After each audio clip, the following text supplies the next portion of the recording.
Hello everyone, my name is Al Jennings of Boston, Massachusetts, and this tutorial is for the online Berklee class, Introduction to Music Production. Today I will be demonstrating on how to configure a DAW's EQ to function like a large format mixing board's EQ section. In this tutorial I will be using PreSonus Studio One and a Behringer Eurodisc SX2442FX. Although the Eurodisc may not be considered a large format, it is what I have to work with. However, this technique can be used to match any board. If we look at a mixing board's EQ section, we can get an understanding of what the most important type of EQ are in any standard mixing content.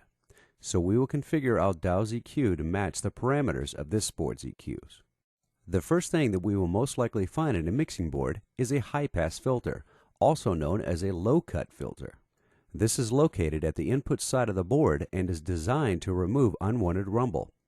These frequencies are usually not part of the instrument's fundamentals, and using this will most likely remove unwanted noise at the low end. For my board, this is set at 80 Hz and drops 18 decibels per octave, which we will add here. After this, you will find a low shelving filter. This is also set to 80 Hz and has a plus or minus of 15 decibel sweep. Also, this board does not allow you to change the frequencies of this filter. Once set, you can adjust the decibels up and down. This could add a little bump to the low end, adding warmth and weight to different instruments. The next section to set up is the mid-range EQ. This is bell-shaped and can sweep from 100 to 8000 Hz and can boost or cut by 15 decibels. On the mixing board, the width cannot be adjusted. However, with the DAW's EQ, you can modify this by changing the Q factor. Here we will set it to 1. The next section we have is the high shelving feature.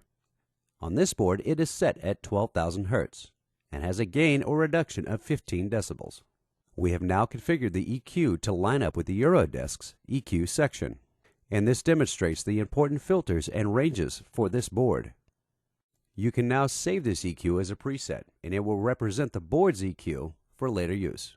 In reflection, this is a good example of mirroring a mixing board's EQ section.